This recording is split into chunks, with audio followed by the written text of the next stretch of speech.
Oh, Bandava Guru Pada Parama Paraga Surachi Savasa Sarasa Anuraga Amiya Muri Mai Churana Charu Samana Sakala Bhavaruji Parivaru Samana Sakala Bhavaruji Parivaru Jai Ram Sri Ram Jai Jai Ram, Sri Ram Jai Ram, Jai Jai Ram.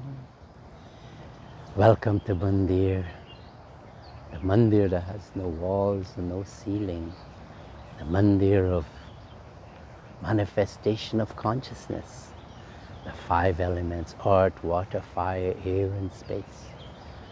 The same elements, manifestation are us that makes up this murti and your murti.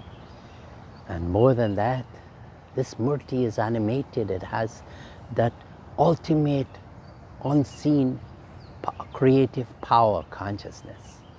We are liberated souls already. We have to think like that because we are, in us, everything is here.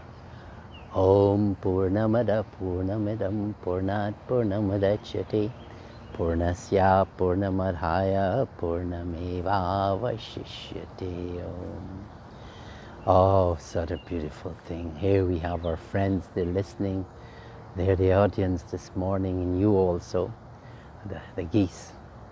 Well, adorations to Guru. Dhyana Moolam Guru Murti Puja Moolam Guru Param Mantra Moolam Guru Vakyam Moksha Moolam Guru Kripa Om. I wanted to remind you that last night was full moon. And such beautiful scene it was, where our earth, we are standing in the night at the back, of course, and we're seeing the reflection of the sun on moon and brightening up the moon, and we call it full moon, auspicious time, the tides are high, and emotional feelings are coming to us naturally, because the power, the gravitational pull. But this morning I want to talk about another concept of phenomenon. Surys Grahan, solar eclipse. I was there for it in Kurukshetra, around the Brahma Sarovar, the lake, Brahma's lake. And it was said that he would have taken bath there before the Mahabharat war. Such a holy place, huge. And our ashram was there for the seva to prevent people from drowning because they might go too far in the lake. So our volunteers were guarding them from going too far in. And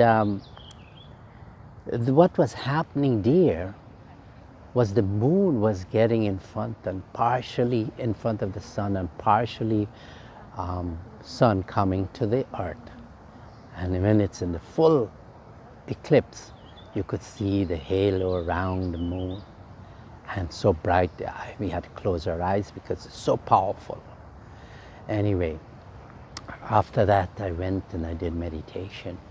So appropriate and purification one day. I was doing the meditation, and then with the grace of the Guru rewarding me, he took me out into the universe. And I was enjoying it, and I enjoyed it for a good time.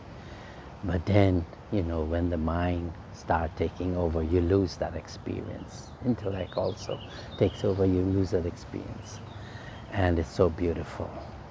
So there I had a chance to go and see Gita Upadesh, that's the chariot, where Krishna Bhagwan was delivering Bhagavad Gita in the middle of the two armies. And that feeling came back of that glorious moment, and it was so beautiful. And I want to just bring that to you and imagine it, and you can get that beautiful feeling also.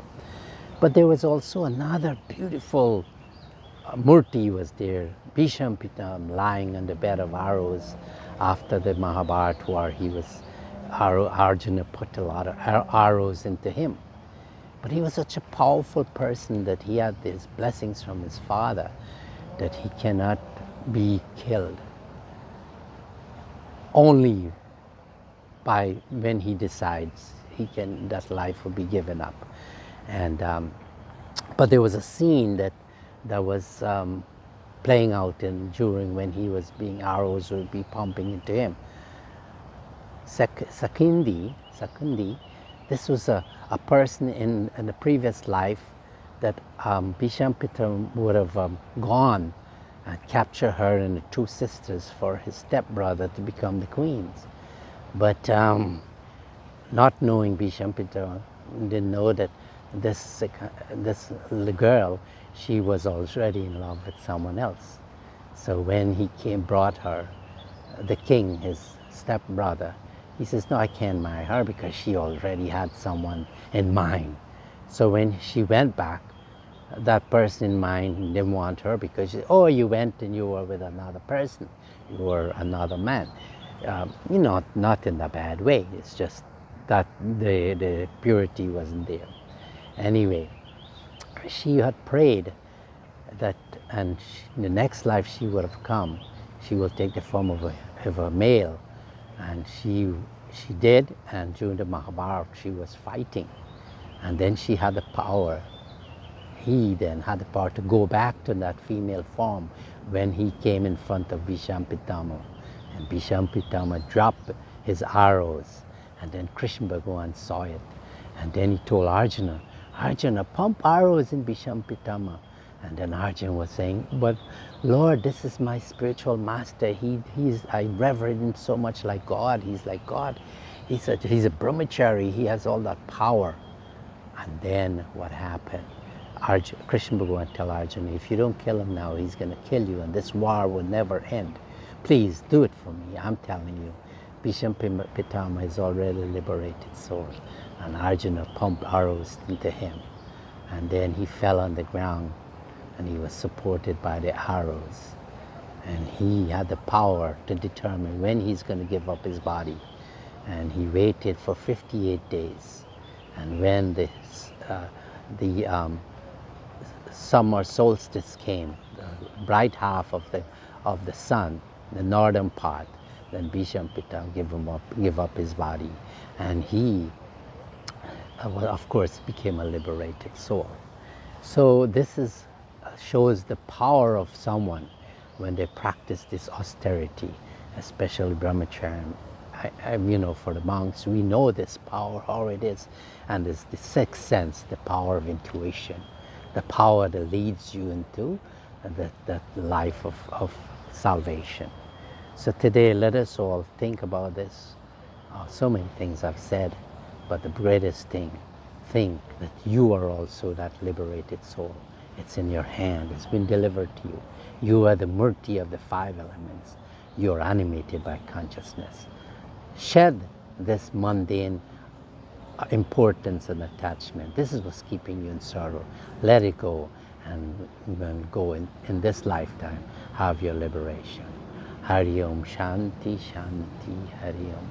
Om Bhurabhuvasvaha Tat Savitur Varenyam Bhargo Devasya Dhimahi Dhiyo Yo Nah Prachodayat. Om Bhurabhuvasvaha Tat Savitur Varenyam Bhargo Devasya Dhimahi Dhiyo Yo Nah Prachodayat. How beautiful it is. Hari Om Shanti Shanti Hari Om.